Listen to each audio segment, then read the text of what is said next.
দুধ দিয়া গোসল কইরা সভাপতির পদ চাইলেন ছাত্র লীগের, আওয়ামী লীগের ইউনিয়নের সভাপতি। কেন ভাই?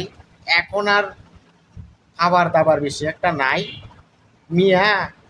বাউতাবাজি বাদ দেন, যতদিন ক্ষমতায় ছিলেন ততদিন ঠিকই দলের সাইনবোর্ড ব্যবহার করে অন্যায় অপরাধের সাথে জড়িত ছিলেন। আজকে মানুষের সামনে, মানুষের ফোকাসে আসার জন্য নিজেকে দুধ দিয়ে গোসল করে আপনি পরিশুদ্ধ হওয়ার চেষ্টা করেছেন। হ্যাঁ, যদি আপনার সৎ ইচ্ছা থেকে তাকে কোনো ধরনের অন্যায় অবিচারের সাথে যদি জড়িয়ে না থাকেন, তবে অবশ্যই আপনি ভালো রাস্তায় ভালো পথে আসার জন্য শুভকামনা থাকবে। একেবারে গোসল দুধ দিয়া কইরে আওয়ামী লীগ ছেড়ে দিতে হবে। আওয়ামী লীগের সকল নেতাকর্মীরাই কিন্তু খারাপ না।